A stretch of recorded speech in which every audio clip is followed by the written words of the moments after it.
Hi guys, it's Nona. You haven't seen me here in a while. I mostly watch the YouTube and stopped recording on it.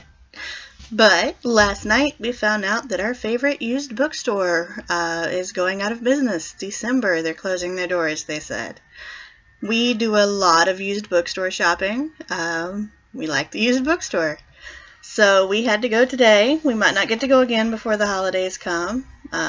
We both work retail. We're both very busy during the holidays. And we thought this might be our last chance to go, so we went. My husband got a few books. He got a Star Wars comic book, of course. He got a Lone Ranger little golden book for the boys. He got 2 Star Trek novels because he's a Trekkie, and it's the 50th anniversary of Star Trek. Yay, Star Trek! And of course I got several books. I actually had to put some back because we were going over budget. Even if it's a used bookstore, we have to have a budget. Nona will overspend. But I was going to read the back covers of the books I got today. And I went in there specifically looking for Janet Evanovich novels. I'm addicted to her by the numbers books. They didn't have the one that I wanted, which is number 4, but they did have one that I didn't have. They had Take Down 20. Janet Evanovich, in these novels, she writes about a private investigator, or a bounty hunter named Stephanie Plum. They're all about Stephanie Plum. She's not very good at her job, but she still manages to always get her guy, and Evanovich just makes me laugh out loud. So this is the 20th one in our series. And on the back, this one is New Jersey bounty hunter Stephanie Plum knows better than to mess with family. But when powerful mobster Salvatore, Uncle Sonny Sanucci, goes on the lam in Trenton, it's up to Stephanie to find him. Uncle Sonny is charged with murder for running over a guy, twice, but nobody wants to turn him in. Not his poker buddies or his bimbo girlfriend. Even Trenton's hottest cop, Joe Morelli, has skin in the game because, just Stephanie's luck, the Godfather is his actual godfather. Uncle Sonny isn't the only one giving Stephanie the runaround. Security Specialist Ranger needs her to help solve the bizarre death of a top client's mother, a woman who happened to play bingo with Stephanie's Grandma Mazer. Before Stephanie knows it, she's working side by side with Ranger and Grandma trying to catch a killer on the loose. And the bingo balls are not rolling in their favor. With bullet holes in her car and henchmen on her tail, Stephanie will have to up her game for the ultimate takedown. That's Takedown 20. All the books at the bookstore were 20% off because of them going out of business. This one was $4.50, and it was 20% off of that.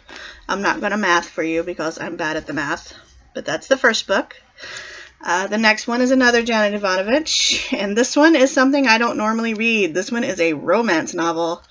Nona don't do the romances, but I love Evanovich. That's enough to make me want to read this one.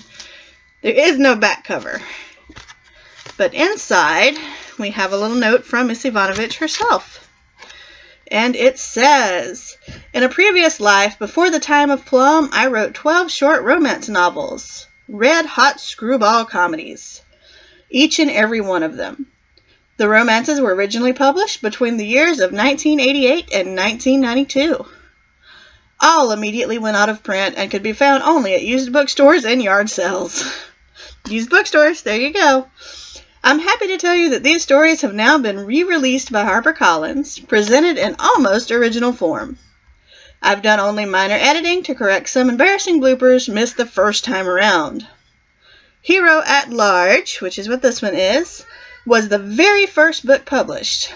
It's about a sexy guy who cooks a potholder in spaghetti sauce and charms a single mom and former world-class ice skater with the promise of a ride on his Zamboni.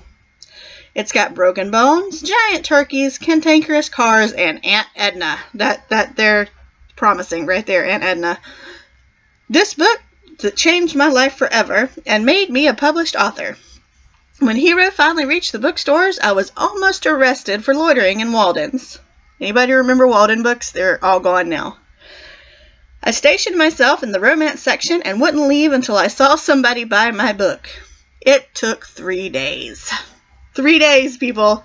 But it's interesting that this is her first published novel. She has so many novels out now, and it's always interesting to read the very first one that got somebody published. It lets you see what the publishers liked, at least in 1988 through 1992. So that's the second one I got today. And we have, whoa, Confessions of a Teenage Drama Queen. You know you've seen the movie. We've all seen the movie, if anybody remembers the movie. I didn't know it was a book. Ta-da, it's a book. Mary Elizabeth, or Lola as she prefers to be called, longs to be in the spotlight.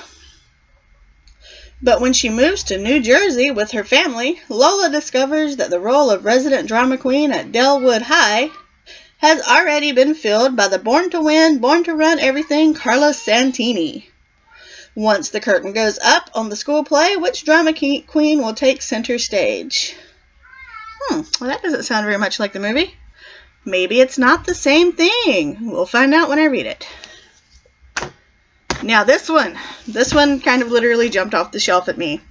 They say you're not supposed to judge a book by its cover. Well, come on. How could I resist this cover? She's all sassy and looking at me angrily.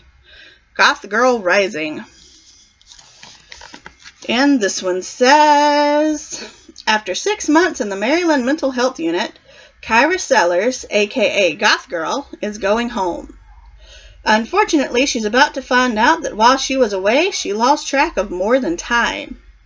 Things seem normal at first. Roger's his typical pain-in-the-ass fatherly self. Jekka and Simone, or the rest of the goth crowd, are still doing their thing. And Kyra is back in black, feeling good and ready to make up with the only person who's ever appreciated her for who she really is. But then she sees him. Fanboy. Transcended from everything he was into someone she barely recognizes. And the anger and memories come rushing back. And there's that one. Now, as I said on my blog, if the book sucks, I can always frame the cover, because I really love this cover art. And that brings us to this last one. This one was on the shelf right beside the Goth Girl one. Would Be Witch. I've been reading a lot of witchy novels. And this one says, in the small town of Duval, Texas, the only thing that causes more trouble than gossip is magic. The family magic seems to have skipped over Tammy Jo Trask. Tammy Jo, how Texan is that? All she gets in the way of the supernatural are a few untimely visits from the long-dead, smart-mouthed family ghost Edie. But when her locket, an heirloom that happens to hold Edie's soul, is stolen in the midst of a town-wide crime spree, it's time for Tammy to find her inner witch. After a few experiences with her dysfunctional magic, Tammy turns to the only person who can help. The very rich and highly magical Burn Lyons. He might have all the answers, and a 007 savoir-faire to boot. But the locket isn't the only thing passed down in Tammy's family. She's also inherited a warning to stay away from anyone named Lyons. So that one could be fun. It sounds like there's a little romance element in there. Yeah, but what can you do? Oh, and I forgot the prices. This one was $6. Which is funny because that one was a paperback and Goth Girl here is a hardcover. And it was only $3.99. The Confessions of a Teenage Drama Queen, $3.49. And The Hero at Large was $3.99. And all of those were 20% off. Between what I bought and what my husband bought, we spent not quite $30. So that was a pretty good deal. And I still hate to see that the bookstore is going out of business. Maybe we'll hit them up one more time before they close. Alright, thanks for watching, and make sure you check out my blog. It's known as Bookmarks at blogspot.com. I'll link it down below, and I welcome any comments and any book recommendations. Bye-bye.